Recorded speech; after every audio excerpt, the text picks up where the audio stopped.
hosts, Luke and Naomi. Woo-hoo! Yay! We're here. Today we are. Today Yes. we are here. All right. Welcome in if you're here. Live from the guest room. It's episode 150. Woo! Look at us go. Milestone celebration to come. TBD. TBD. We'll celebrate, we'll celebrate 150 with a random show like we've been saying for weeks and weeks and weeks. Welcome in. I'm Luke Austin. That's Naomi Lynn. I've seen a ton of movies. Naomi has not. She's working on them. Getting there. So this week, for a reason I'm going to let Naomi explain, we decided to go with, all right, Rochelle's here. We decided to go with Broken Arrow from 1996. John Travolta, Christian Slater, shoot 'em up, blow 'em up, classic. Why do I have to explain the reason behind There this? is a reason you chose Broken Arrow this week. So enlighten us. Why was Broken Arrow I don't remember. on your mind? I don't remember. Because of the cover? Oh, yeah, the VHS cover. Yeah. What about it? I don't know. I had John Travolta and another guy on No, there. and I'm not. What do you remember? Why did you choose this movie because of that cover? You said something about it being around your house forever, and you never watched it, right? Yeah. That's what I'm trying to get you to tell everybody. Oh, no. I wasn't going to Hi. get there at all. Thanks for joining us. Naomi Lynn's here. No, I'm not. Apparently not. So Not yet, We'll get her anyways. situated and ready Yeah. to go. It was because of the movie cover. Like, I can picture it in my head so well. Now I know it was Christian Slater was the other guy that And was you on just- the you- other cover, or on the cover. but Did I you didn't know him at all No. before? Like, no Christian. Do you know him anywhere else other than The Office? Nope. That's kind of what I thought. So, all right. Yeah. In the chat, Rochelle says she watched. This is, I think, 3 for 3 or 3 in a row that she watched for the Nice. first time. So we'll. I'm kind of curious What she thinks, Rochelle's too. thoughts on this one. So I'm excited to get to it because it's. You were like, yeah, Broken Arrow. The thing was around my house. Let's see what that's Yeah. all about and whatnot. And we did the serious, like I don't know what to call it. Fargo. Not fast movie, but because it wasn't slow. It was a story. Story. We did the serious story-driven movie last week. So This week was not we- very story driven. I mean, kind of. No, absolutely not. All right. Well, We'll get there. Before we get too far into that, we do have the new feature. We want to know what you think about it, or what you thought about it going in, what you thought it was going to be, any idea you had about it. What is your under a rock preview for Broken Arrow? My preview. So again, I remember the VHS cover to this movie with John Travolta and some other guy. There's like I think there's a military plane on the cover too. And there's an explosion. I know there's an explosion on the cover. I can picture it like clear as day. I have There's no. a stealth bomber. Oh, okay, yeah. Yes, exactly. I forgot that it's up there too. But I can picture the whole thing in my head, except for, again, I didn't know who the other guy was. I knew John Travolta. Right. Okay. You never saw Gleaming the Cube then? I don't know what the hell that is. I know. It's okay. It's okay.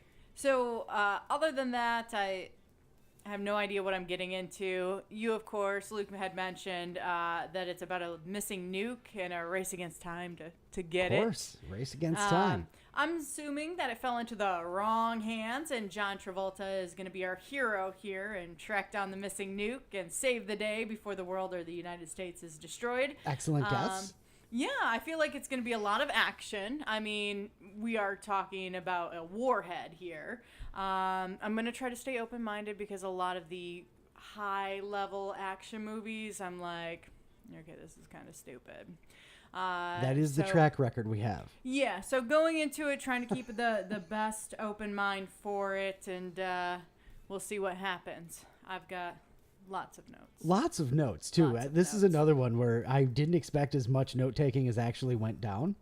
A lot happens. So I'm glad you took so much notes. Really excited to get into that. We'll get into that in just a little bit. Again, if you've never seen Broken Arrow, Naomi will let you know. If you've seen it, relive your first watch through Naomi's eyes. We do got to get to our love-hate list for the weekend, though. We've got an extra day to add in there. I'm going to start right off with my hate for the weekend instead of the weekend going so fast. the computer issues yesterday that prevented us from running on Monday like we normally do. So I know we had such a good track record. Like we were here 7:30-ish on Mondays for quite a few weeks, you know. I mean, we were here and ready to go, just the computer wasn't. So we sat here and we troubleshot everything till about 8:00, and it was like, you know, there's no point in starting at 9 when we figure everything out. I don't even think I had it figured out by then. So it was just, like you said. It was getting late, and we had to make a decision. But anyway, happy Tuesday. That's right. Tuesday Night Live right here from the guest room. Also, the weekend comes faster now because it's That's Tuesday. right. It is going to mess up our whole, I'm okay with clock and all that stuff. But yeah, in the good way. So I had a good, really kind of packed weekend. A lot of fun. Yes, we did. Did some exploring and stuff like that. And went and checked out Fort Fisher. The revamped, they rebuilt the whole site. It's a Civil War, Civil War fort. Yeah. Down here in Wilmington, and there's a lot of history, with really cool. The ports and everything in Wilmington ended up being such a turning point for the Civil War. Yeah, really interesting stuff. Yeah. I was never a what you would call a Civil War buff, but that really, really fascinating down there. And so they rebuilt the whole thing, and actually rebuilt some of the earth the mounds that they have. They have these huge mounds that were built up, and then they actually redid them to make them as historically accurate as possible. Thank you. Is that what you're trying to go with? Yes, that's exactly what I was trying to get to. Really cool. And then they rebuilt the whole museum and all of that stuff, which I don't think we visited because we were like, oh, they're going to redo it. We'll wait until it's done. So finally got to get down and check all that out, which was cool. If you ever make it to the Wilmington area, if you're not from here, it's free. And again, there's cannons. I mean, that in itself is worth it. There's a lot of cannons that you can just walk right up to. Go up on the, would you call them ramparts? I don't know. But you go up on the things, and you can see the ocean on one side, the river on the other. It's really cool. So that was a lot of fun. We got to do that, and then we ended up going bowling. Oh, yeah. That is what we did this weekend. That's right. Yeah. And we don't bowl against each other. We bowl against bowling, kind of like people do with golf. You play the course, you don't play against the other person. So we did pretty good, I think. We haven't been bowling in years. That's right. Years. We stopped and figured it out, and it was like, oh my god, it has been very long since we went bowling, and pretty good. I pulled my averages for the night. Got I averaged a 161 for the night, which is fantastic, amazing. Yeah. I got a turkey. That's right. Again, haven't bowled in a couple of years. Got a turkey. That's awesome. Had the guy next to us going, man, you guys are awesome. You guys should be in a league. And it was just like, man, don't say that. And then the next one I threw was like a 6 or something. Absolutely throwing rocks, though. Yeah. And let's see, on Facebook, Rochelle said they had some tasty foods this weekend. Ooh. So did we. So I feel like I was cooking all weekend, but not in the bad way. No. Fried mushrooms. Homemade fried mushrooms. Yeah, very good. So good. They turned out really well. And then chicken sandwich sliders with some with the biscuit sandwiches, right? Yep. Lots of good food. That was awesome. Now I'm getting hungry just thinking about it again. What else did we have going on? Oh, we got Paul says his first time playing laser tag with his son. Aww. Which I'm just so envious of that I couldn't be there for that first time. No bumpers, Rochelle. She asked in the chat. No bumpers. We're pretty good. Naomi had a ball go in the gutter. It literally did that thing where it bounces back out and takes out a pin. So I don't think we had any gutters between us. No, I don't think so. No, we can throw some rocks. Yeah, for sure. That's probably the best I've played. Obviously, in a couple of years, because it's the only time I've played in a couple of years. But even before that it was like beginner's luck all over again. Yeah, or skill. How about that? Yeah, let's go with that. Why not? Skill. Yeah, it was great. It was a lot of fun. I will say that it was so much fun. I'm like, man, why don't we do this more often? I mean, bowling is such a great date night activity. Because, I mean, even if you're bad at it, it's still fun. Yeah, it's goofy, and you're wearing somebody else's shoes, and the whole 9 yards. It's just the whole thing about bowling is weird. It's a strange thing. Yeah, it's a strange thing. So, the one thing about that though is my ball kept getting stuck at the other end. and it's mine. It's not like an alley ball. So it's like, you got, somebody gonna have to go down there if this thing doesn't get its shit together. So, but that was great. We had an awesome time. We had skee ball coming up, which bowling reminded us of, which is just fantastic. Anything else that we missed before we get into the drama? No, it was a good weekend. All right. To cap off the weekend, we ended up watching the drama. As hi, Dad, welcome welcome into the chat. He says he remembered. Thank you for remembering. And home this time. He wasn't even home last night, so that all worked out too, right? So we watched the drama this weekend on HBO Max. If you don't know about the drama, it's Batman and Spider-Man's wife, or Chani from Dune, if you want to go that way. Just watch the trailer for it. Yeah, and then you'll have to watch the movie. Then you'll have to. Then you'll have lots of questions. Being that it's a movie from 2026, I don't want to do any spoilers. So, I don't want to say what the thing is that she revealed or anything like that. No. But if you don't know what it is, it's like group of friends that get together. These two are about to get married, and they're having a couple of drinks, and they share dark secrets. They start talking about the worst things they've ever done, and Spider-Man's which MJ, is not gonna go good. Yeah. I mean, whose bright idea is, hey, let's share the darkest... Let's share terrible things. And think that everything's going to be okay after this conversation. So Zendaya's character, MJ, Spider-Man's wife, whatever you want to call her... has a dark secret. Has a dark secret, and it sets up... And, so first, I'm going back and forth between, is the secret stupid? In the context of, that's kind of dumb, they could have come up with something better. Or is it perfect? Because of how much we've talked about it. Naomi and I have not stopped talking about this movie. Yeah. I think it was really well done what they chose for her secret and how the rest of it all plays out from there. I mean, it's true. Luke and I have not stopped talking about this movie. We've quoted it a few times in goofy ways. Yeah, that Naomi we had a knife the other shouldn't. day. And yeah. What do you think I'm going to do? That was a really funny scene. Yeah. And that's the thing. It was funnier than I thought it was because it was so awkward and weird. And Pattinson is just really good as the foil, kind of, as just the... It reminded me, Meet the Parents. It reminded me of Meet the Parents. Just the modern day where just what can go wrong will, but with a darker twist.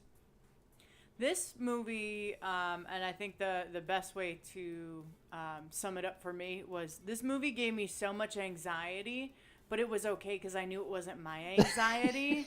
And I'm like, I'm okay watching this. My heart is racing. This is kind of crazy. I have no idea where we're going with it, but I'm okay. In the chat, and if you are listening on audio, thank you, of course, for listening after the fact. You can join us in the chat Mondays, 7:30 for the most part. Rochelle says it was kind of weird. So are you talking about the drama? Because it was kind of weird. It was super weird. It was crazy. Really weird in a good way. But I'm happy. I'm so happy stoked. I watched it. Some of the movies I don't we've know watched, if I like it, though. I definitely liked it. And some of the movies we've watched in the last year have just been awesome in the craziest. Begonia. I knew you were going to mention that one. No. There was another one around that was time that was really good. Yeah, Begonia was so bad. But it was so bad it was awesome. So anyway, the drama kind of capped off the weekend. And it was intense. How about that? It was intense. It was an intense movie. Definitely. And so that's a love for me for sure. And then again, the weekend goes too damn fast, and of course the computer issues absolutely sucked last night. But here we are. We're all here. We're all together. There you go. Filthy Kyle's in the drama's awesome. Yes, we liked it. It was really good. Yeah. So sounds like you just reviewed it. We did without spoiling it. Right. So that's, don't want to give too much away. Don't want to give too much away, but that was. We'll give away the ending to Ghostbusters and The Sixth Sense. I don't even know when I feel like it was recent, but it's this year. So I don't want to be, just dropping all the spoilers this year if nobody's seen it. And I mean, the oldest movie we've actually done for the Under a Rock review was 2012, wasn't it? Maybe 2014. John Wick. That's probably the newest one. I think that'd be the newest one, 2014. Okay. We do actually have some contemporary stuff coming up as well. It's all on the list, and you can check out that list on our Letterboxd. It wouldn't let me in the other day to update it, but I got back in after the fact. So, but yeah, check out our Letterboxd if you are following all the socials But if not, you can pick and choose. Life is a buffet, so just That's right. take what you like. If it's Instagram, Facebook, what's the other one? TikTok. Just make sure you're here on the YouTube. Speaking of the YouTube, if you're, you are, if you're on the chat right now, go to the bottom of the screen and click that like button, please. We've never really done that because I don't like having to, put it. Ask for a like. It definitely helps. So if you're typing in the chat right now, just you go down. have to do this. And Dad, just so you know, if you're on the TV, you can hit down, and then I think it's to the right once or twice, and you'll be on the thumbs up, and just then you click OK. He's gonna go one too far and give And us hit a thumbs down. Yeah, don't. You had to put that into the universe, didn't you? Yeah, absolutely. Well, it was already there. I just amplified it. Oh man. So, all right, what else we got going on? That was. You got anything from your love hate? No, bowling was awesome. Again, I stand by that is just a fun date night. If you're ever looking for something to do and you're like, we're kind of bored and no kids around or whatnot, bowling. Especially if you haven't thought about it for a while. Again, bowling. Got a 161 average from that night without even trying. A couple of beers. You're so proud of that. I got a turkey. I get it, and you should be proud. It was awesome. But you're too proud. That's 9th, 10th frame turkey. Like that's the best one to do it too. It's not just like 4, 5, and 6. It's amazing. All right, let's move on. We got to get to some random facts. Your recurrent dose of Did You Know for episode 150. Congratulations on 150 episodes, by the way. You too. Yeah, how about that? Did you know there's a town in Scotland where once a year a man called the Bury Man will dress head to toe in plants, specifically spiky burrs, and walk around for 7 hours drinking whiskey? If you're a Parks and Rec fan, it just makes me think of Ted Day, where they throw Ted in the lake.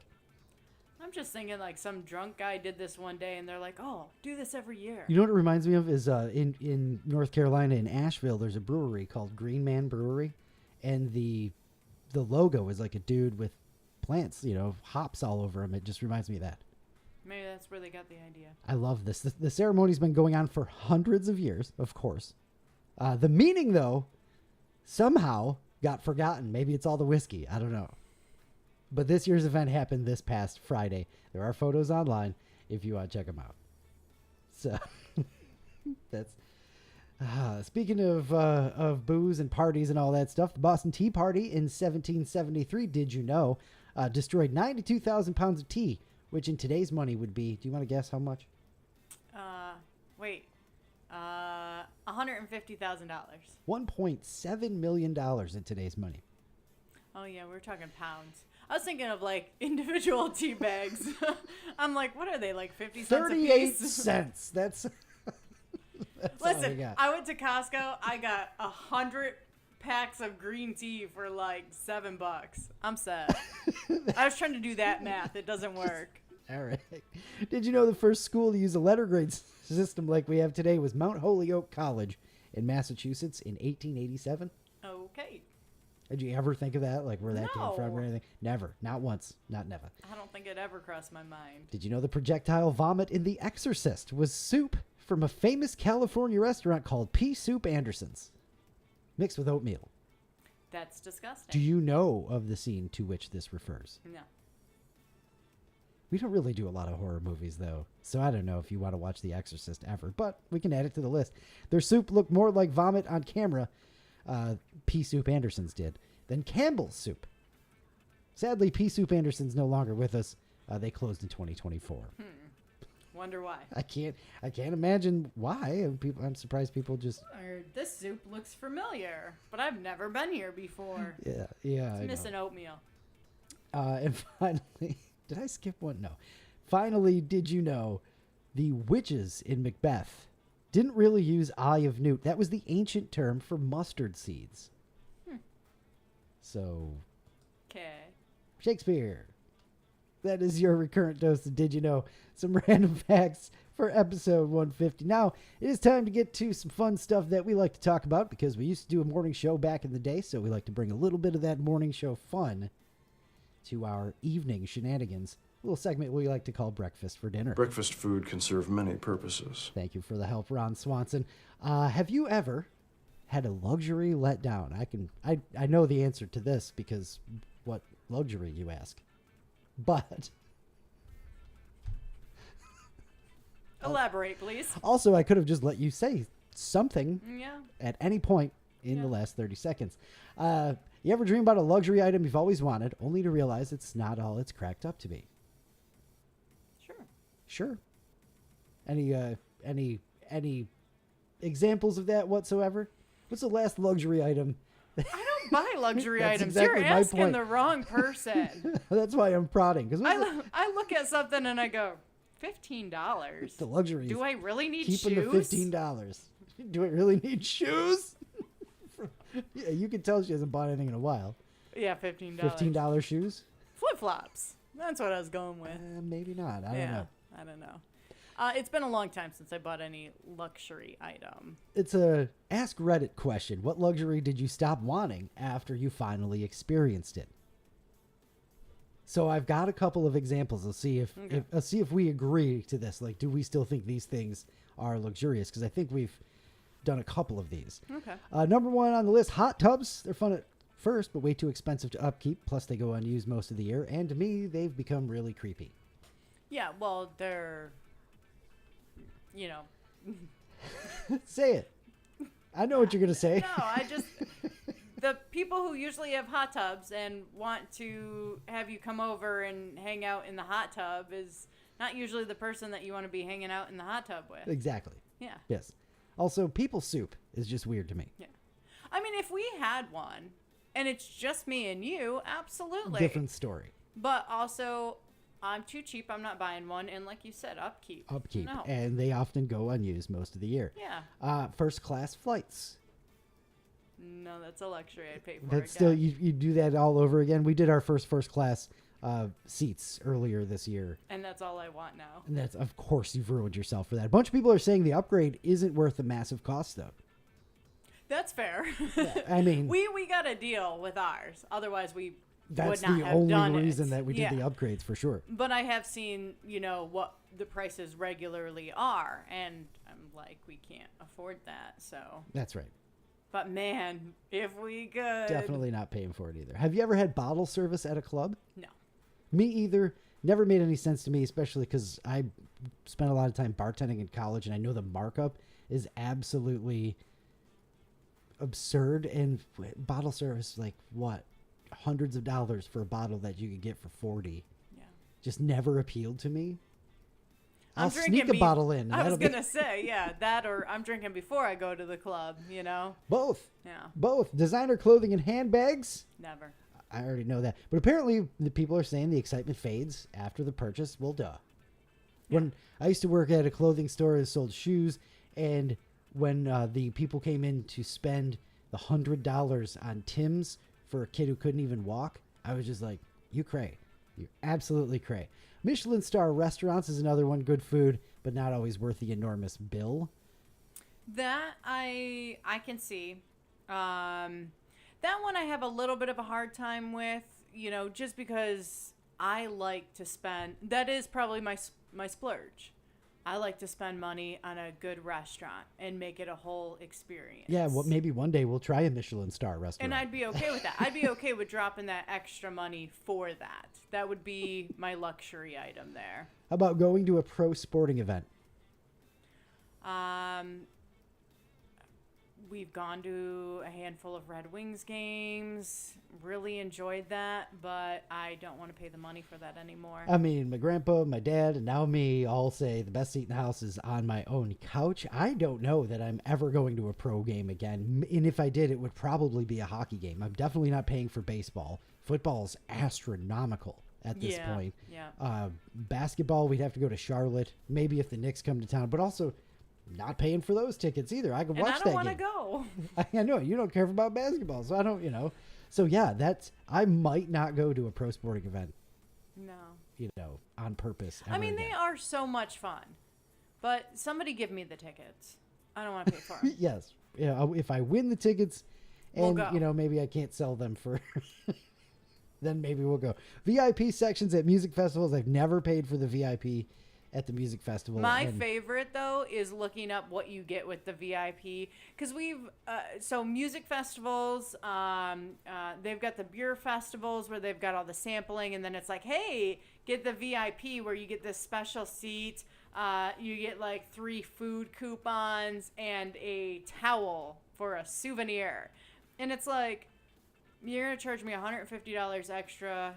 Oh, and I get a different bathroom. Yep. I don't have to use the peasants' Sometimes, porta-johns. sometimes that might be worth it. We've seen some porta-johns at some music festivals where it's like, maybe we should have paid for the VIP. But, ultimately, you get over it, right? Yeah, I ain't spending that extra money.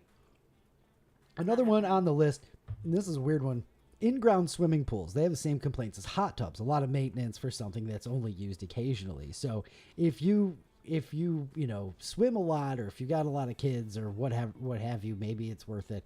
All I know is that we've got one in our complex that's, I don't have to do the upkeep on, so it's kind of awesome. And we don't have to pay for it. That's right. Yeah, so there.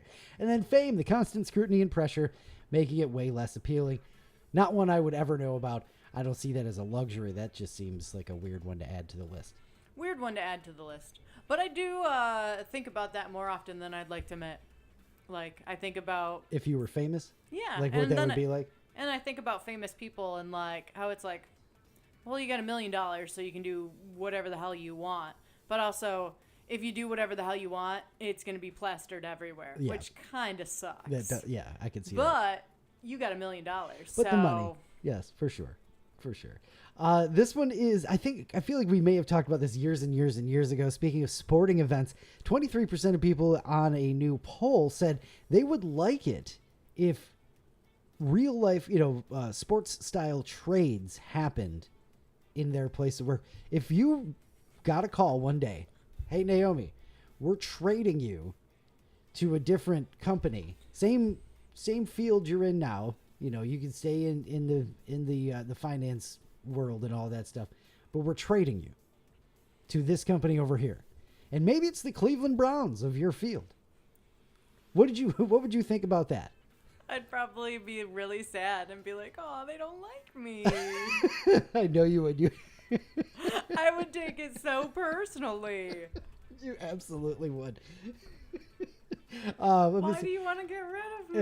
If anybody, I don't think I could handle that. If anybody in the chat remembers, what's the dude's name who just got traded for Myles Garrett, and now he went from the LA Rams in beautiful sunny California to Cleveland, right? Now there could be the other way around. You're really good at your job, and somebody's going to send, a whole bunch of scrubs for you, and you go to a better place, where they're building a super team or something like that. No, I'd still take it personally. Kyle says you'd have to have a no trade clause with any job. You have to be at the top of your game if you're gonna have a no trade clause. Yeah. I mean, they're talking about the best janitor there possibly is.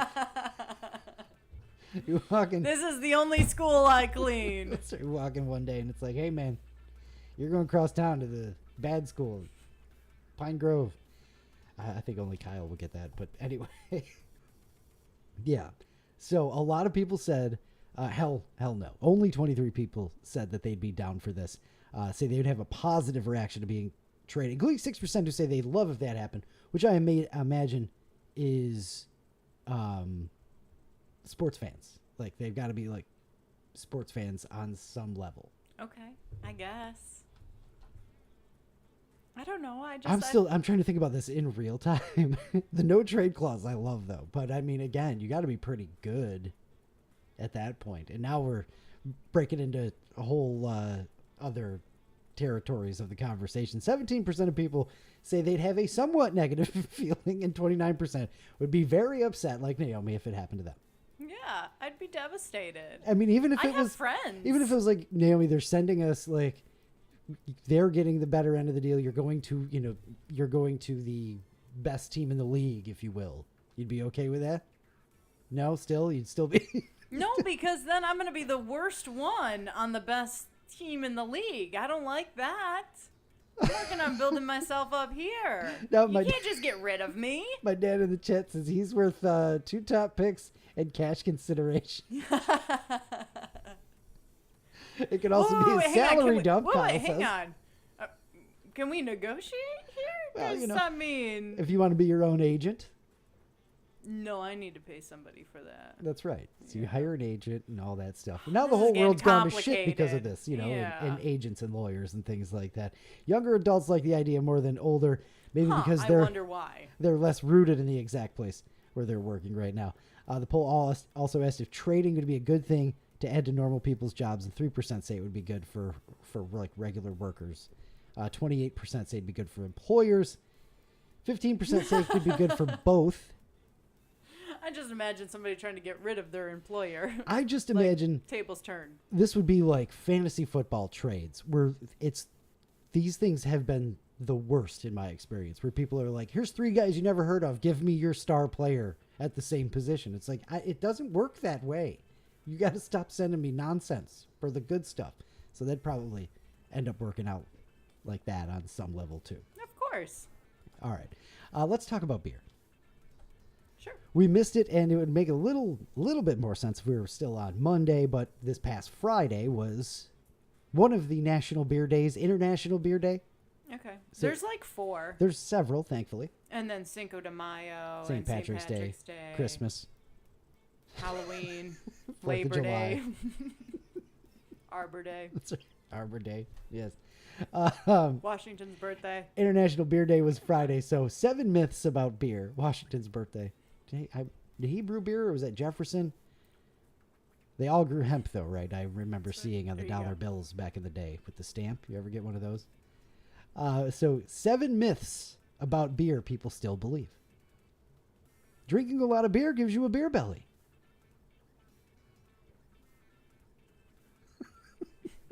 That's not a myth. Beer- Like, whoever said that that's a myth is wrong. This is a lie right now. Beer on its own does not cause a beer belly. It's a combination of the calories in general, sedentary lifestyle, of course, the carbohydrates and things like that, and the sugar reaction and whatnot. If you drink a lot of beer, you're going to have a beer belly. Generally, but what about that dude who did the monk's diet where all he did was beer and he ended up losing weight, you know?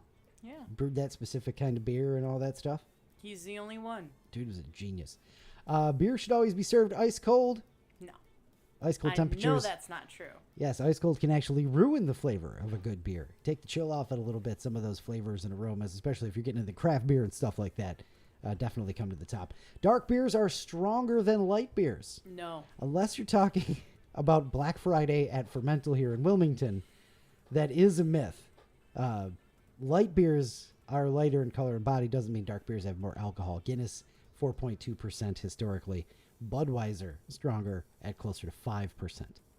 So there. And we've seen enough stouts and things like that that are, hey, only 6% or 7%. That's right, yes. And then you get this double blonde ale, whatever, that's 9.2%. And you're like, the hell did they do to this beer? You get the Imperial That's what it is, chocolate marshmallow Imperial. stouts that are 14% and just really, really good. Speaking of which, check out Sips and Snacks, our Oreos episode, because we're dunking Oreos in one of those stouts. It was really You good. can find that on our YouTube page.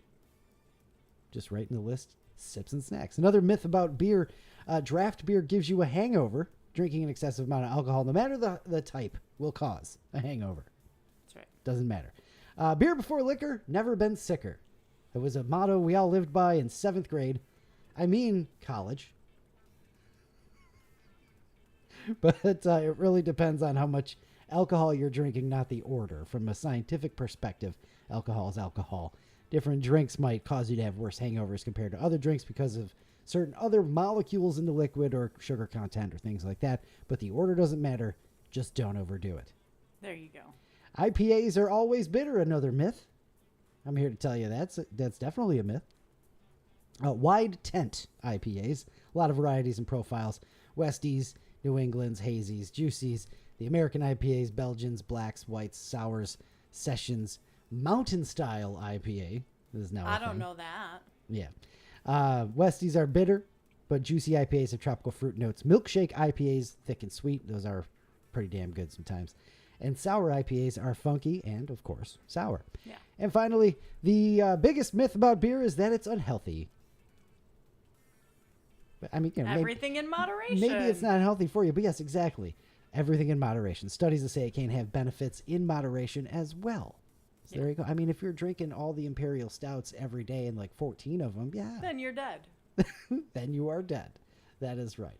And finally, for breakfast for dinner, Rochelle, she said, I started drinking in 7th grade too. I mean college. That's right. College. Dad, I didn't really start drinking in 7th grade. 6th. One more thing to do on breakfast for dinner is the Would You Rather that I stumbled across. It was on a radio show I listen to occasionally, and I thought this was awesome.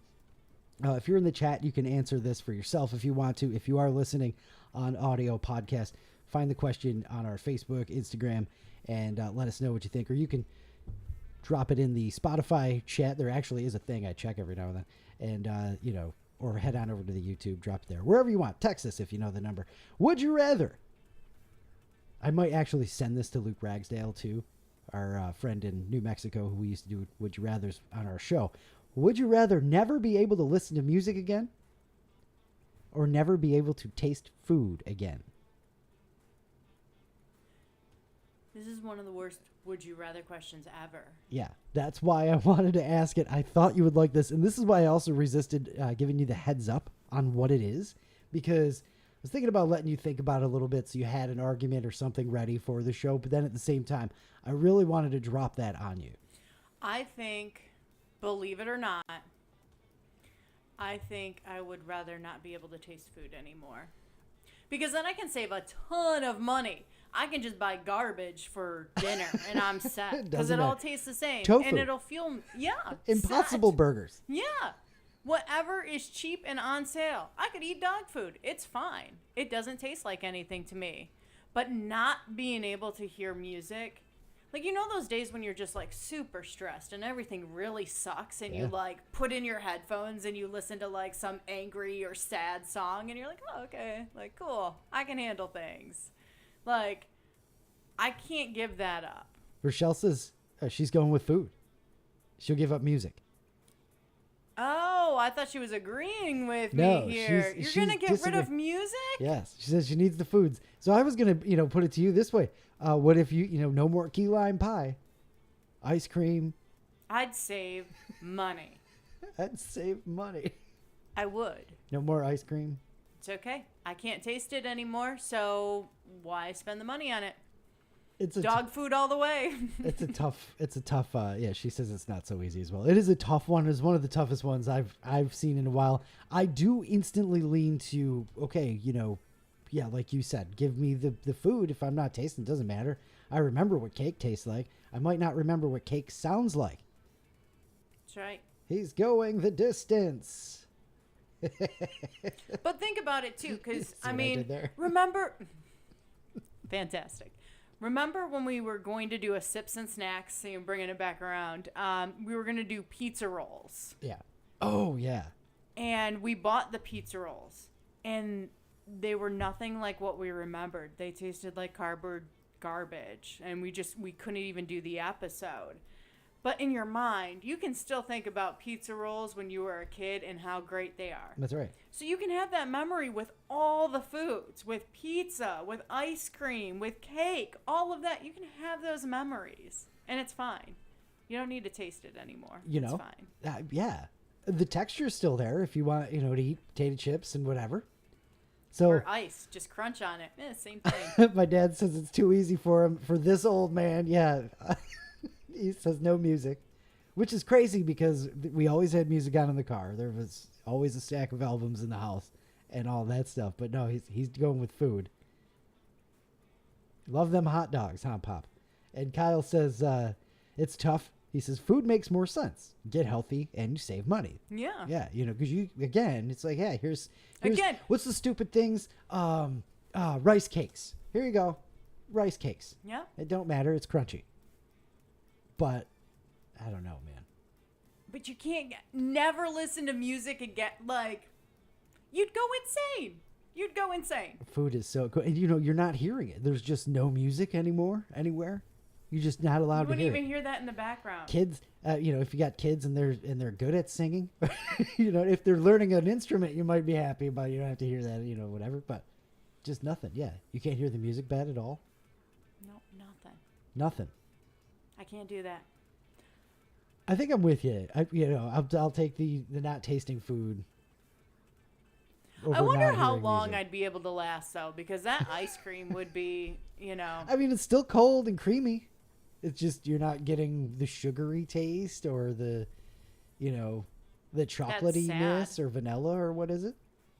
That's sad. I wonder if that means you can't smell anything too. All right, that's too far. Yeah, you're going too far. We can't. Too far. That's right, too far. We can't break it down like that. No. All right. If you're not in the chat, let us know your answers, especially if you are going to choose not hearing music anymore, because I want some more arguments for that. Because I'm thinking, bacon, chocolate, I love all those things. But, if you can't taste them anymore, why eat them? The Save those calories. pulse pounding drums of John Bonham I can't live without. You know what I mean? There you go. I mean, let's go. Does food include alcohol? No, that's beverage. Right. Yeah. And I mean, you'd still get the same effect from it. You just might not be able to taste it. I guess. Yeah. Rochelle says, fine, live in your flavorless society. I mean, at least we have taste because we got music. Boom. See what I did there? Yeah, I like that. All right. That is going to do it for breakfast for dinner. We'll leave you arguing in the chat over whether you would rather never be able to listen to music again or never be able to taste food again. Breakfast food can serve many purposes. It certainly can, but even Ron Swanson plays the saxophone, so I don't know what he would go with. I don't know. He needs his breakfast food. He really does. And he gave up music at one point, so he'd do it again. Okay. That's Ron's answer then. Yeah. All right. It is time to get to, I don't know. Is it the centerpiece of the show if it's Broken Arrow? Not this week. Let's go. 1996, if you are just jumping into the show, into the chat and all that stuff. Naomi had the VHS laying around her house forever. Never watched it, always saw it. So that's kind of what sparked her wanting to watch it this week. Yep. It was this or a good movie, but she wanted to go with this. Apparently I went with this. There. I thought I was getting into a good movie. There you go. If you missed also the Naomi's Under a Rock preview of what she thought the movie was going to be, which is really good, you can, of course, rewind or check us out on audio or what have you. There you go. All right, take it away. All right. 1996. So we start with two pilots fighting, like boxing each other. It's John Travolta and Christian Slater as Deacon and Hale. And Deacon is telling Hale how to fight, like, watch my shoulder, not my hands, and things like that. They seem to be good buddies. Deacon wins. I thought John Travolta was going to be the hero in this movie, but there's just something about him that just seems not good. A little off. Yeah. A little dark. Maybe because they're making him smoke, so, like, trying to make him look like he's not so good. I don't know. There's just something about him. I don't know what it is. I'm starting to think he's a that... little smug, too. You know what I mean? Yeah. So I'm starting to think that maybe he's actually the one that steals the nuke and Hale has to save the day here. So Deacon and Hale are tasked with flying this aircraft that's holding the nukes. There's two of them. Two of them, yeah. Early in the morning to see if the missile can be detected. Pre-dawn run. You didn't want to say pre-dawn run? Yeah, I didn't think it was needed. Somebody said that to us the other day about heading to the beach. Pre-dawn beach run. And I thought of Broken Arrow. I didn't put the two together. Yeah. I really didn't. As they come, Kyle says Travolta's the best movie smoking ever. I was gonna say that too. The way, and then he's like zipping up the thing with the cigarette, and then. But why does he like hold it like? It's this? like I think it's European style, but he's very Travolta. He's a weirdo if you don't know anything about John Travolta. So but yes, excellent, Kyle. Best movie smoking ever. Drove me nuts the entire time. Every time there was a cigarette in his hand, I'm like, is he new to smoking or what? But not as bad as Schwarzenegger with the cigar in Predator. He just seemed that was new. horrible. He just seemed new. Yeah. This seemed like Travolta knew what he was doing, but in an odd way. He was going over the top with it. I guess. All right. Anyways. So they complete their mission, and they're talking in the aircraft, Deacon and Hale. They start talking about if they're going to continue in this line of work. Hale wants to. Deacon makes it clear that he's not going to. Even talks about how he should be a colonel by now. Music gets a little intense. So I have to say, the music has been so weird in this movie so far. During the boxing scene, there were undertones of like children's music, like a music box. It comes back later, and I'm like, this doesn't really fit. Like, it's the music in this is very memorable. Let me put it that way. but not in a good way. It was just weird. So, okay, we've got music box, children's music in the beginning during a boxing scene. That's fine. Now we've got some really intense music, and it's like the opera, ooh, you know, in the background and stuff. Yes, and it's the choir, yes. Yeah, yes. And what? I get that this scene is intense, but it's not that intense, you know? This guy's not, like, going to hell right now. We don't need this, but okay. I mean, you know. I get that it's supposed to be dramatic and powerful. Then we get this close-up on Deacon, like, right in his eyes, and now there's no doubt that he's the bad guy in our story. Oh, yeah, it's like in The Simpsons when they're like, you can tell that the dog's the bad guy because it shows his eyes doing this. Yeah. Yeah, it's yeah. I was wondering if you wrote anything about that scene because it's like, hey, if you were here looking for Pulp Fiction, fun Saturday Night Fever, John Travolta, like, Yeah, let me zoom in on his eyes. Just in case. Oh, and okay. if in you case didn't you know. didn't get the hints leading up to this. So right then, you know, he tries to shoot Hale. There's a struggle. He ends up ejecting him out of the plane. Okay, I didn't see that coming. Surprise. Yeah, Deacon calls out to, I don't know, Mission Control, whoever they are. McMurrin. I never mentioned that guy's name during this whole thing. Whatever, he says Hale has lost it, and then he ejects himself out of the plane, and the nuke. He's ejected that too. Everything's gone. Plane crashes, and now we have a problem. Now we have a problem. Yep. Military groups head out to the wreckage. They notice that the nuke is missing, and it's called Broken Arrow. Apparently this happens sometimes. For the sake of the movie, apparently it does. I don't know if it's real or not. I wanted to look that up, and I forgot to because I was just kind of curious. I and never I was like, thought of looking it up. Well, if I Google search it, I'm going to get a bunch of right answers and a bunch of wrong answers. I know So it. there's not I really do a think point. it might be a real term, though. I love how the one, when they're like explaining it, first of all, they over explain it, which they do with everything in this movie, but fine, whatever.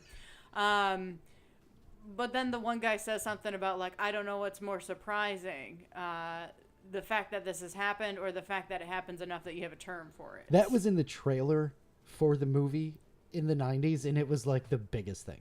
I liked it. I enjoyed that, you know. That's amazing.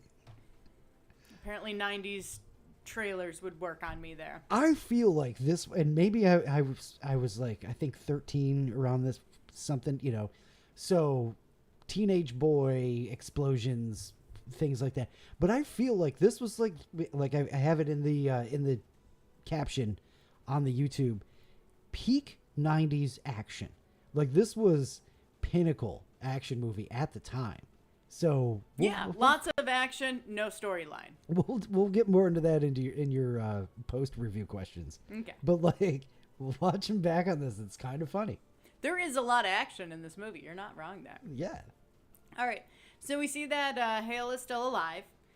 We have Samantha Mathis. Yes. She plays a park ranger that stumbles upon him. We have this really weird fighting scene. But I know you're going to ask me about worst scene in the movie or worst moment, and this is it right here. I'm sorry. I have to get that out.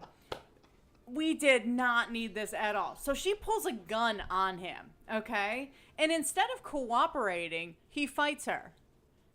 She's a park ranger. Just cooperate. Well, he doesn't know. Maybe she's a bad park ranger. Why you know, part of you know Deacon's Goonies, to steal a term from you.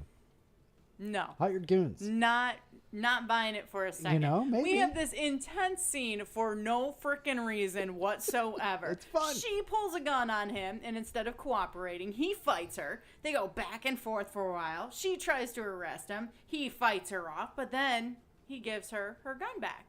So she realizes, oh, okay, he's not a threat. This is fine. So I'm not going to try to arrest you anymore. The It's second fine. I saw that movie, I went and found a toy gun and learned how to do the, like, where he drops it and hands it over to her. Like, oh yeah, I had all I could do to not look for a cap gun watching this the other day. Nope. Between that and like Jackie Chan and Chris Tucker and Rush Hour, like, and then Doc Holliday, it just, whew, yeah. Anyway, it just seemed like this whole scene, like if they just talked a little. Yeah, hey man, what's your story? Instead, they risked both of their lives. Like, she could have just shot him. Movie's over. And then the whole, like, I never keep it loaded. He should have just fired in the air. She would have run off. Again, whole scene. Stupid. But don't worry. We've got more of those coming up. All right, anyway. But wait, there's more. We've got our bad guy team. Mr. Pritchett, who's the guy who wants the nuke for whatever reason. Yes. He's- Warden Norton from Shawshank Redemption. He's got a couple bad guys with him. And they kill off the army guys that were sent to look for the crashed plane and the missing nukes. Well, all except one. We've got this army guy, Kelly, who I guess is in on the deal here. That's the guy that's on Sports Center. No, not Sports Center. It's okay, close enough. The football guy. Fox NFL Sundays. Yes, Howie I Long himself. recognized him. Hall of Famer Howie Long. You recognize him because, as Kyle said in the chat, he looks exactly the same. He does. He hasn't changed at all. That's The that years Botox have been money, you know? been good to him, Yeah. or the Botox money. Yeah, that's true. So Kelly's in on the deal too. They make an emergency call and act like the nuke has opened up, and that's what killed everyone. It's wide open. At one know. point, I told Naomi, no, you don't have to pause this when I was getting up to use the bathroom because I think I can recite this movie from memory. Which I- is sad. Don't remember watching it that much. I liked it. Well, I mean, there's only like 7 maybe I was gonna say 200 words throughout the entire movie. You know, so you're That's fine. an excellent point. Yeah. Meanwhile, Hale and the park ranger make it back to her truck, but she's having a hard time getting a signal to call her people. Just then, the bad guys show up in the military helicopter and start shooting at them. And, of course, they shoot her truck, and it explodes because we have to have an exploding Because vehicle. apparently the truck was carrying thousands of pounds of explosives. Yep. Okay. And then we've got to be a little bit more over the top here. Oh, yeah. So the helicopter is chasing them down, but just can't seem to get them. Just keeps getting really close to their feet. Hale and the park ranger end up falling down this cannon, and now Hale is trying to shoot the helicopter with a handgun. Oh, yeah. Oh, okay. I mean, I think it was like a 357. Doesn't matter. Doesn't matter. Doesn't matter. You're not going to win against a helicopter. That's Or are you? in a believable scenario. You are not going to win against a helicopter. I No, believed no. Nope. It gets better. Wait. There is more. He knows he can make the shot if the helicopter is just still. So the park ranger climbs up this canyon in ridiculous speed too. Like, I mean, they fell down this. Really far. Yeah. And then all of a sudden, whoop, she's right on top of the mountain again. We're fine. Okay, cool. That makes sense.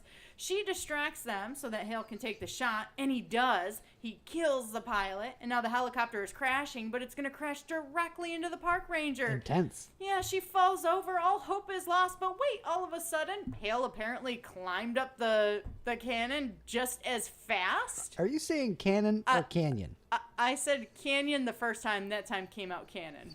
I was thinking about the Fort Fisher place and the Civil War and cannons and And explosions. hand cannon? You know, everything. Just everything. Anyway, doesn't matter. He saves the day. It's like a freaking miracle. Like, Of course. Action movie. but it was so bad. Like, with an action movie, it still has to be slightly believable. Rochelle says, thank God for Christian Slater and his good looks. Not a perspective I ever had watching this movie, but okay. It was so bad. All right. Anyways, he pulls the park ranger away just in time. Just in time. Wow, amazing. Yeah. All right, and then in the next action scenes that follow, we've got Hale and the park ranger. They see two trucks off in the distance. They know it's Deacon and the other bad guys with the nukes. We have this crazy scene that includes jumping on the truck's roof, disabling the driver, getting away with the nukes. It's like we got ourselves a standoff. Bang! No, we don't. It's like the best part. Might be my favorite part of the movie. But I mean, at one point, Hale is outside the vehicle and he's running to catch up to it, and no. Well, the lead vehicle can't go that fast, you see, because it's got the nuke in the back, and of course the rear vehicle can't shoot at it because of the thermonuclear weapon and things. All right, so they're trying to run him down, and she throws him the gun so that it sort of helps him get up into the. Let's talk about that for too. no reason at all. Throws the freaking gun. Yeah. Actually, you know what? Let's not talk about that. In the chat, we've got Kyle with a great point again, because he says it's two 90s movie stars being 90s movie stars, right? Like two Good movie stars point. being movie stars. All I can think of throughout every time Christian Slater said anything is the Simpsons episode with Itchy and Scratchy Land, where everything goes awry, and Bart and Homer both say the line, "Ooh, the dry, cool wit like that, I could be an action star." It's just, that's all. I'm pretty sure that might be making fun of this, on top of Jurassic Park, of course, but Itchy and Scratchy Land. I believe Everything comes back to The Simpsons, by the way, if you're new around here. I believe it, though, because, I mean,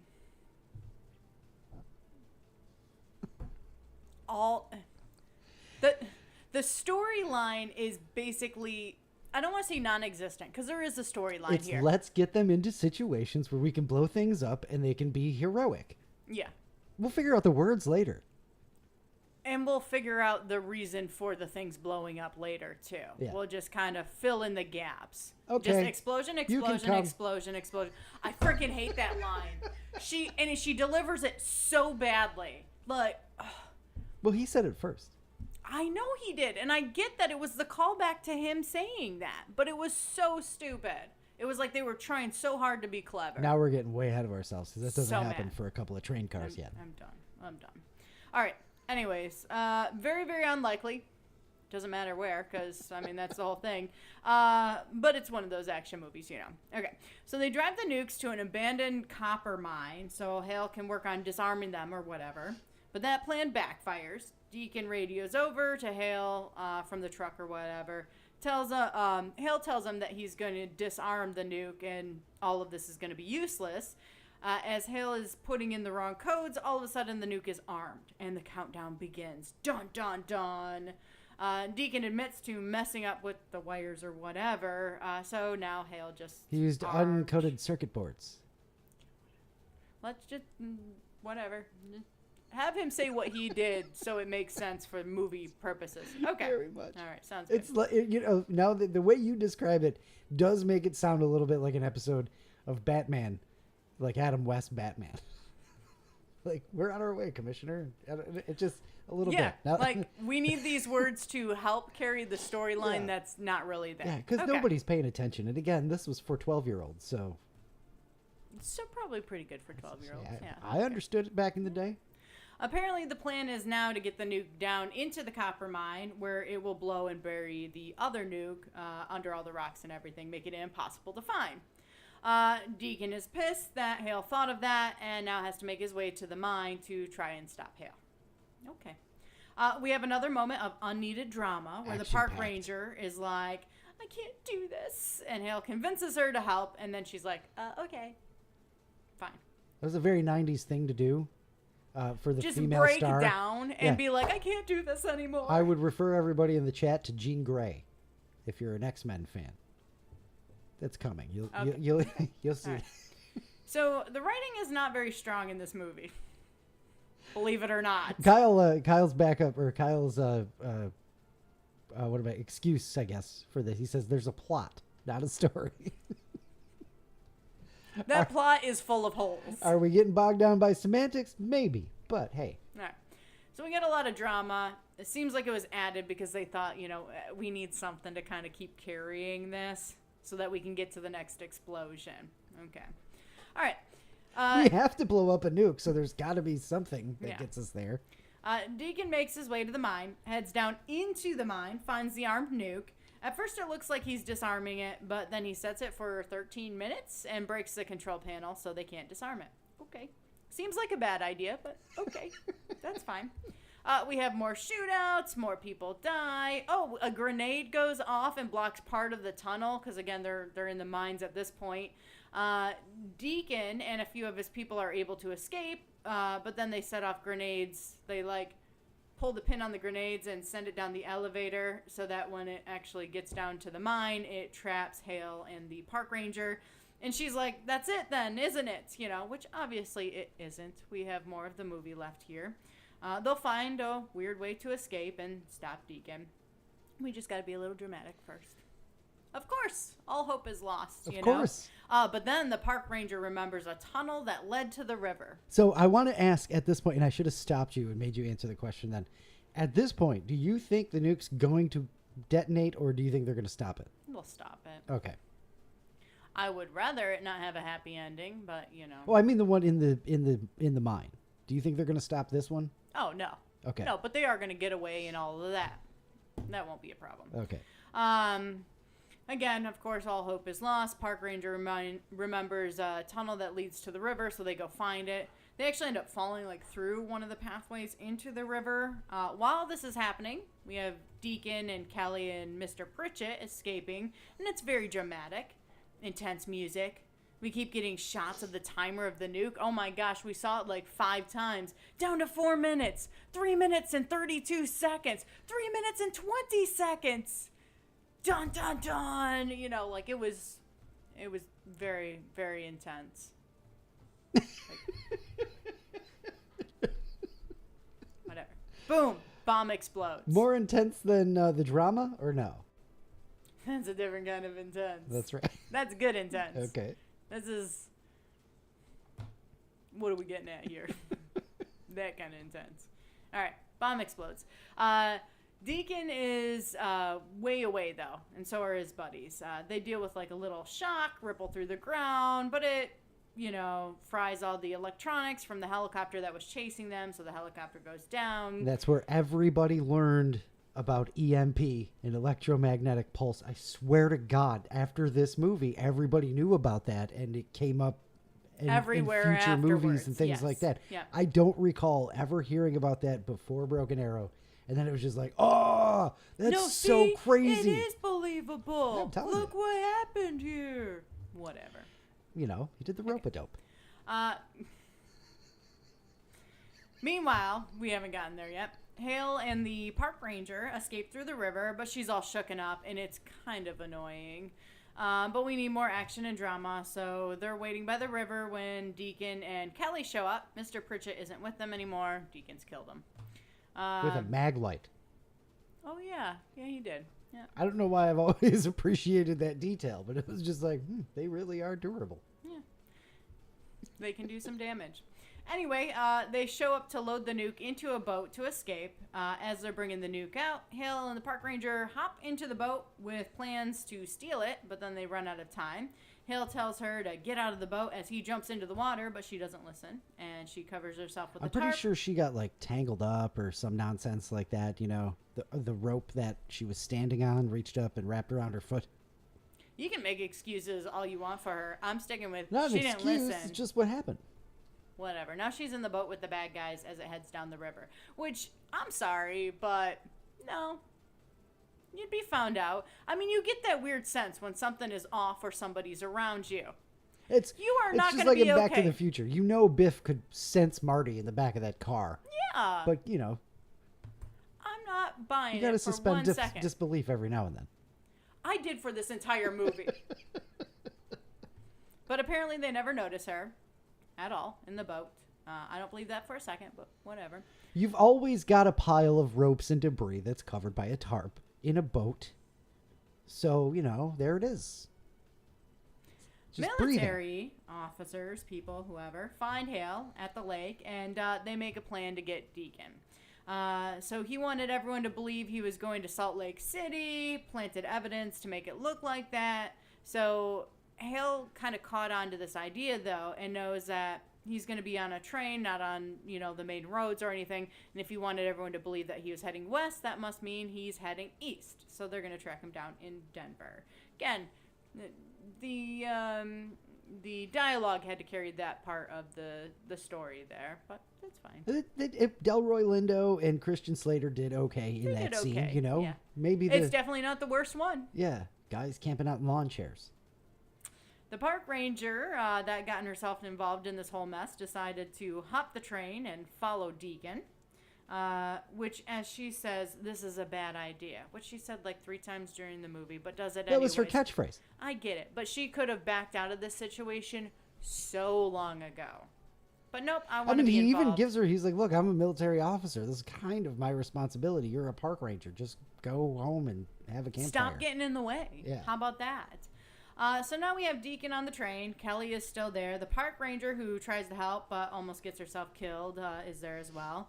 Hale shows up with the military. He ends up on the train. The military helicopter ends up crashing into the side of the mountain as the train goes through Doesn't the tunnel. he jump out of the helicopter onto the train?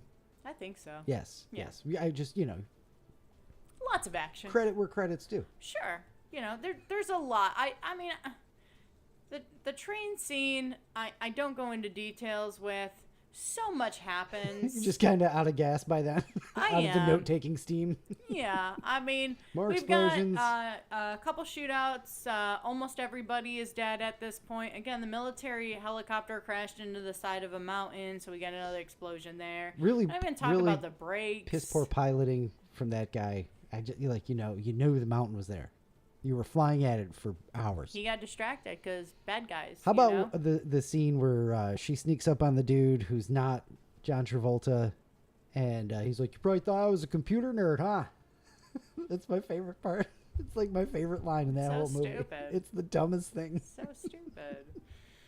Anyway, again, lots of drama, lots of action, explosions, all that. We got chase scenes on the train. We've got gunfire, and here we are. The end is near.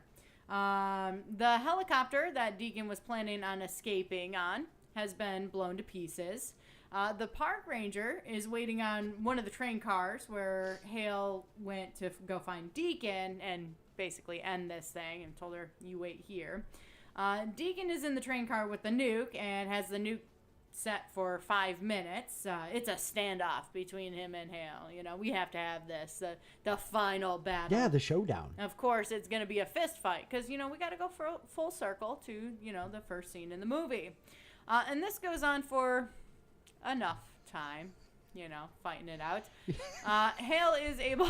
What? You just really don't like a fist fight, do you? I don't. I really don't. Like... He's got to get, he's got to get him back. Pull out the gun and just shoot him. Let's end this. Anyway, they decide to fist fight. Hale is able to get the remote detonator and jump off the train, disarming the nuke. As one part of the train collides with another part of the train, sending the disarmed nuke flying into Deacon, and everything explodes. But somehow, the warhead survived and didn't explode with all of that going on. You got to remember that line in the beginning. These things are designed to lay in a puddle of burning jet fuel and all that stuff. I mean, they said it right in the beginning. Damaged, disarmed, but still intact. And the park ranger and Hale finally introduce themselves, and we all live happily ever after the end. I mean, you want to know what I think? That whole I really remember them making out at the end, and I'm glad that they didn't. It's just an embrace, which is cool. Hey, we've been through this together. Now it's a thing. Unlike Maximum Overdrive, where it's I've known you for 10 minutes and the machines are taking over. Let's do it. Yeah. That was that whole movie. Roto's jumping in the chat here. Suggests because nuclear warheads use remotes. That's the disbelief that you can't get past. That's the thing that you're going to bump into. I like that. Yes. I didn't know they didn't. Everything I know about nuclear warheads comes from this movie, and I've never learned anything else. So. Well, that's your first problem. I mean, All right. You want to jump into some very limited behind the movie? Yeah. Behind the rock.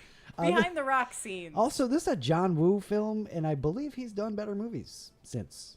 I don't know if it was his first or at the beginning or what have you, but you can make up as many excuses for him, too, as you want. I'll believe it when I see it. John Woo himself had a different cut of the film that came in at the 2-hour mark. What one was this? What is 1 hour and 40 I believe minutes? it's less. I got it Yeah. right here. It is an hour and 48. Yes. So he had one that came in at the 2-hour mark, which featured more character development and more violence in the action scenes. I mean, come on. Where's this director's cut? Let's go. More character development? more Travolta. We're talking about 12 minutes.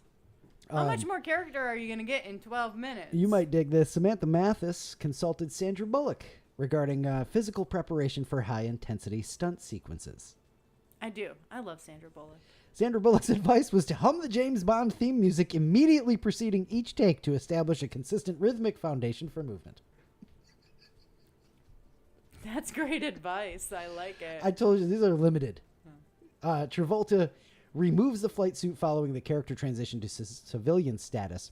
This accommodates a specific request from the United States Department of Defense, where they were like, we don't want military uniforms on the bad guy.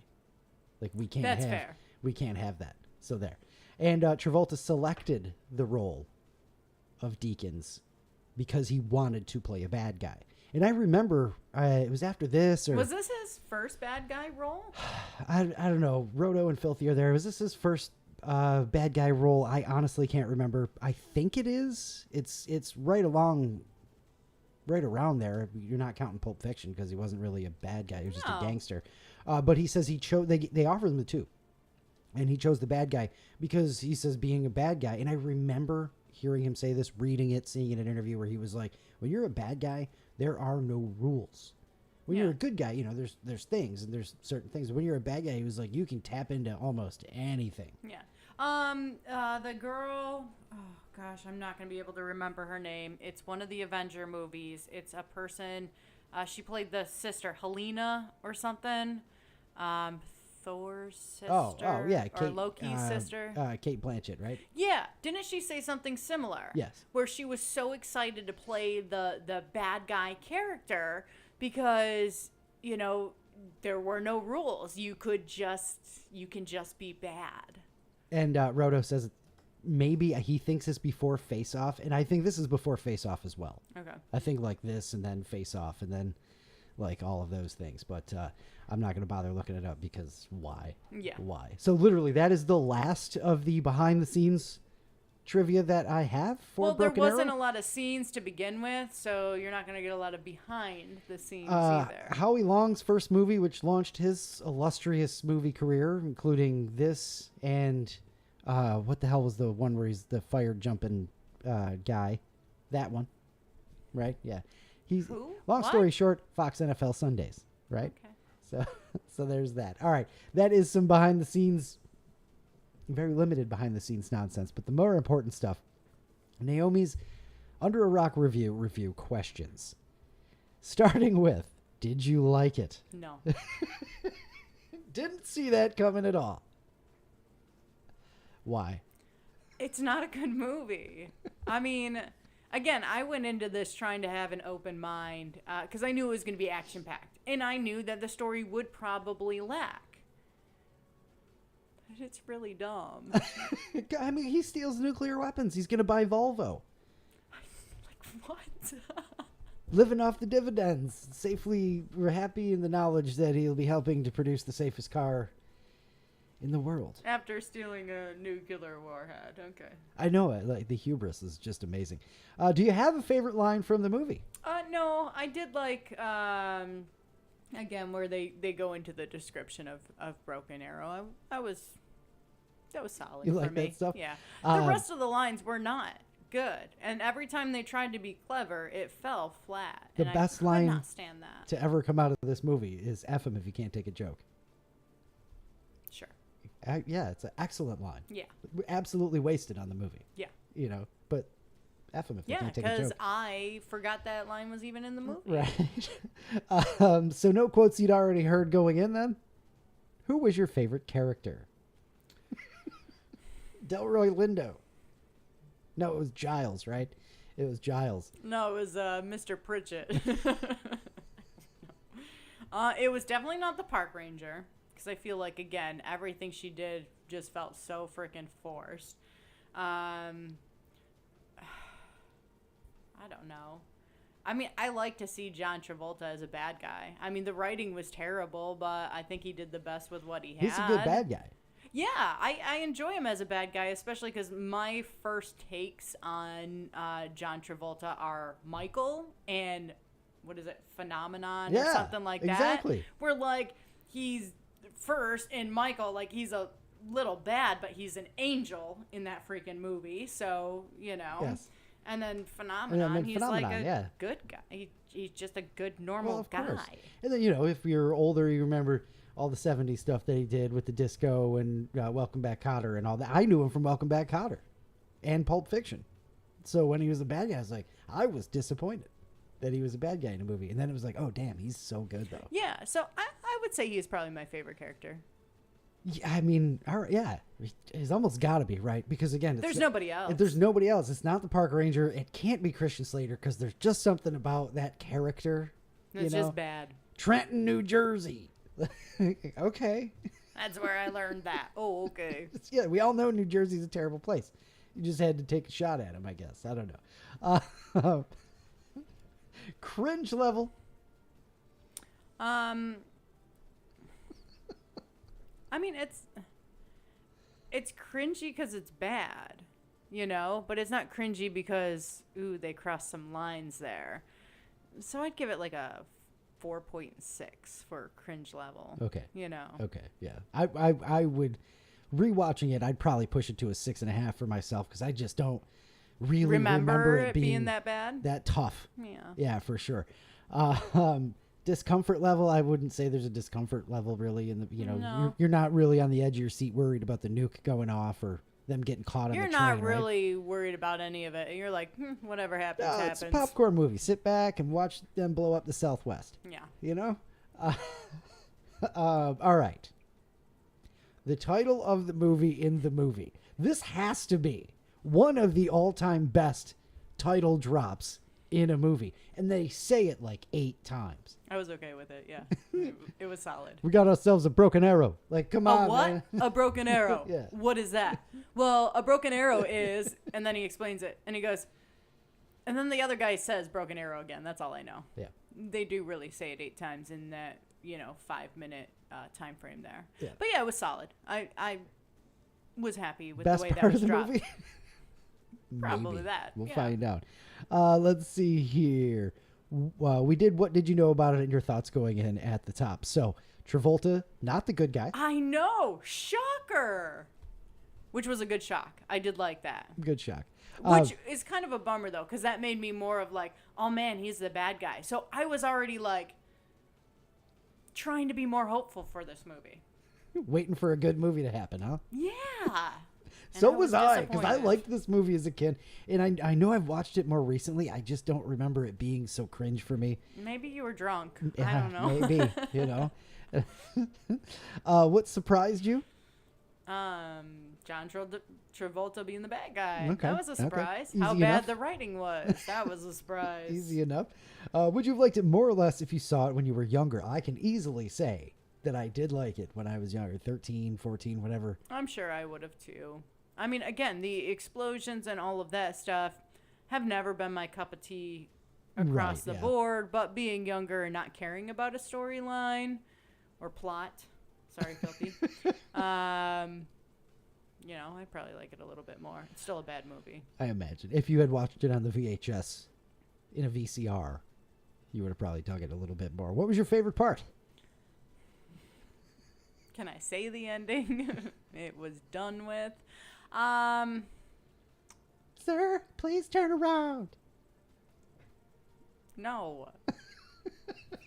Favorite part. I really did not have a favorite part in this movie. I mean, I love the EMP scene. That's really a lot of fun. Again, because I remember that being the education. on Right. What the hell an EMP is. And he even says it. EMP, electromagnetic pulse, because we didn't know what the hell that meant Yeah. at that point in time. So like that was always a favorite part Yeah, for me. but 30 seconds before that, he gets all deep. I never actually killed a man like that. See, there was more character development if we had 15 more minutes of the movie. No, absolutely not. Least favorite part. Gosh. The park ranger and Hale meeting for the first time and their stupid fight. Their That was stupid fight. absolutely ridiculous. The whole scene of them being shot at by a helicopter. I mean, again, it keeps shooting their legs, shooting their legs, shooting their legs. And I'm like, I get it, because they can't actually get shot and die right here, because then we don't have a movie. But, like, they're not even able to, like, duck behind a rock or whatever. We just have the next, like, scene, and now the helicopter is, 3 more feet back, shooting at their legs, getting closer. And it's... And then they The lesson in editing. fall down the cliff, whatever, but all of a sudden they're back at the top of it. All of that. All of the mismatched way. I mean, again, I get it. Any action movie, you're not going to climb up the cliff. It's just not going to happen. But it could have been closer to believable. So, I mean, we're talking hundreds of feet, that and all of a end, sudden, boop, I'm right there. The least favorite part for me for the rewatch is the complete I don't even know how to say it. So Lack of integrity. well, all of the military things, all of the gun things, all of that stuff has been, whether it's, you want to call it debunked or evolved or, improved upon. And so we all know, we've probably all seen the meme that you cannot rip a pin out of a grenade or it would bust your teeth open like Yeah. that. And this dude's like dying and like pulls the one out, and then the whole thing where like they don't reload a single time in the movie. I think there's a scene where Travolta reloads his gun once, but you know what I mean, like where he just doesn't run out of bullets or at all and stuff like that. So rewatching that is just like, we've come a long way, and I blame John Wick. That's fair. For ruining the or for making me want more realism and all of that stuff. So like just to rewatch, like that was a tough part for me to watch. Would you recommend Broken Arrow to someone who hasn't seen it? This is another one where it depends on the person of whether or not I think you should watch it or not. If Rochelle's still in the chat, does Naomi owe you an apology? No, I only did for Maximum Overdrive. That one I will apologize to everyone. But that's one that was, again, like, I feel like you need to see that movie. Broken Arrow is not. This isn't one that's winning an Peak Oscar. 90s action. I mean, you I got don't to think know you where need we it. were to know where we've gotten I don't to. think it's needed, though. I don't think so. I think there's enough movies in the 80s and early 2000s that if you miss the 90s, you're okay. Peak 90s, as she says, it's okay, Naomi. Thank you. I do still apologize for Maximum Overdrive, though. Oh, man. I'm sorry, Rochelle. That's 3 movies. She's got one good one. What should we watch next week? Maybe Rochelle should vote on We're this. going to watch the Howie Long starring vehicle, Firestorm. Is that what it was? That's what it was. Yes. Thanks to Kyle for dropping that in the chat, too, by the way. All right. You watching Broken Arrow again? No. I mean, Are you kidding me? I hate saying that I don't want to watch this again because I liked it so much as a kid. So you would watch this again? Probably not. Okay. Good. I mean, yeah, I would, honestly. If something happens, if an EMP goes off and we all have to go back to, broadcast television and it's on, yeah, I'm going to watch it. Yeah. Roto says in the chat, it was so hyped when it came out. It was a big freaking deal when it came out. It was, 1996. It's peak 90s action. I get That's, it. It was. We've come a long way, though, and I don't need that negativity in my life. That's right. Peak 2026 action, a little bit better. Where were we here? You're not watching it again? Stop and watch if it's on TV. No, I'm purposely changing it. Like, I don't need this ever again. I don't think you can find this on TV if you tried. No. Are you happy you watched it? Well, I'm not mad. But I'm not going to say Well, that I'm not mad. happy. Are you disappointed? I am disappointed. bit, yeah. I don't know what I thought. I thought this movie was going to be better. And then again, finding out that Travolta was the bad guy. Like, gave me a little bit of hope there that, like, Ooh. okay. You get that, ooh. Yeah, now I'm intrigued. And that lasted maybe 30 seconds. The next line, it's just like, oh, never mind. This is going to be garbage. That lasted until he zipped up his suit with the cigarette. Super cool. You didn't like that. Yeah. That, and I kept trying to tell myself throughout this movie to help me get over the things that were really bothering me. To try to tap into Travolta playing a game of chess. That's why, where he would only like he never had a plan B. He had plan A, and then when plan A backfired, he came up with a new plan. So I was like, okay, so it's like a villain playing chess. He's gonna make a move and wait for his opponent to make the next move, and that helped me, get through a lot of the movie. Okay. I mean, good on you for trying. For trying. But that only worked so long, and in only so many parts where it was just like, okay, like, now you didn't even have a plan. Like, what the hell are we doing at this point? In the chat, Mike says, the effects are he says, at least the effects are practical and now everything's CGI.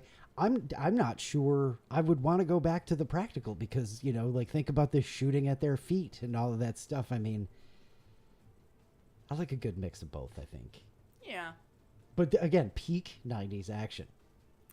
The effects were practical.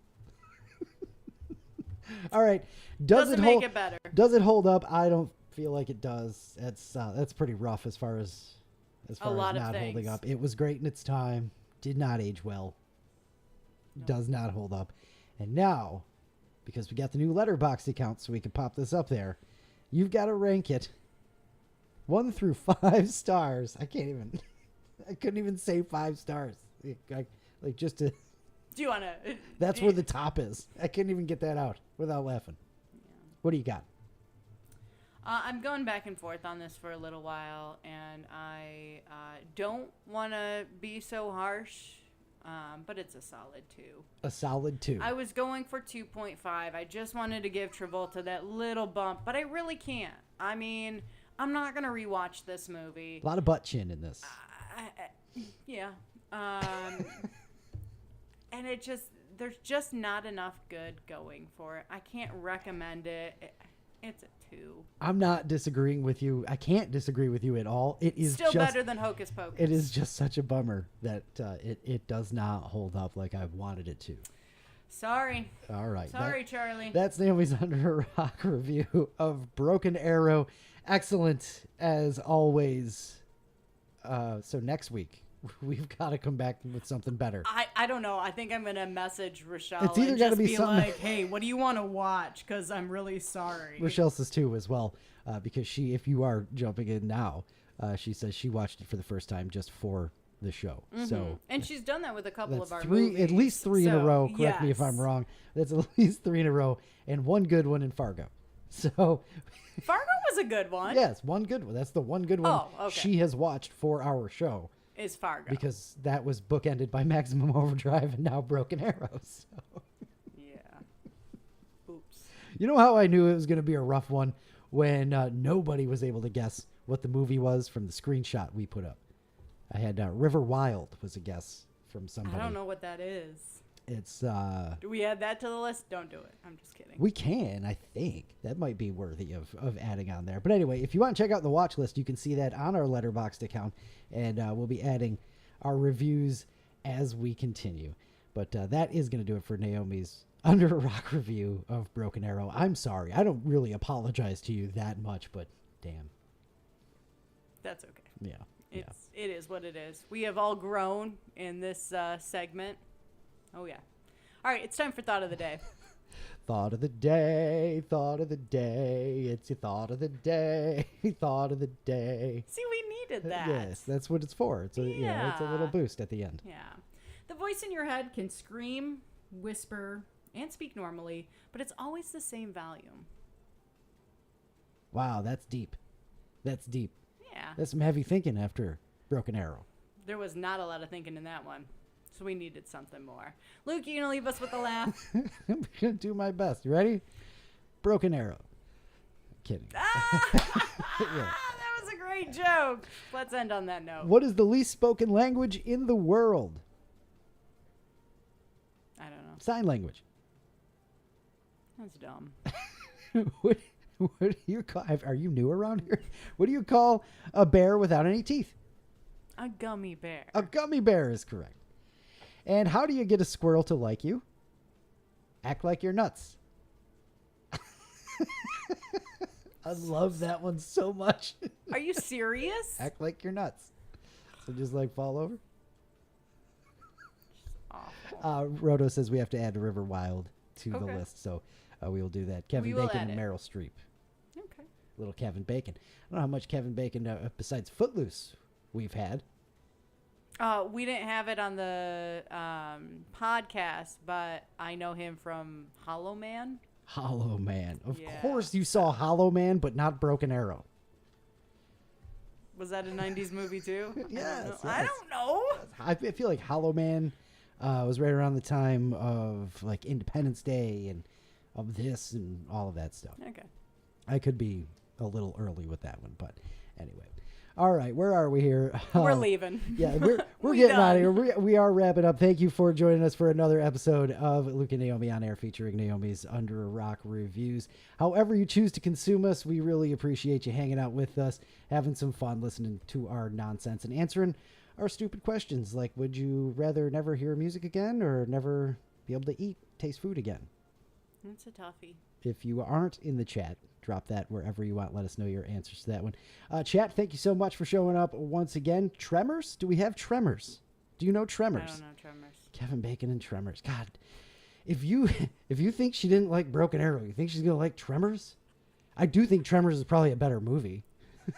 So that's a win. But I mean, oh man. Add it to the list. Now I mean, it's an ever-growing, ever-evolving list, so we'll get it. 7's still on there. We'll get it up there. That's right.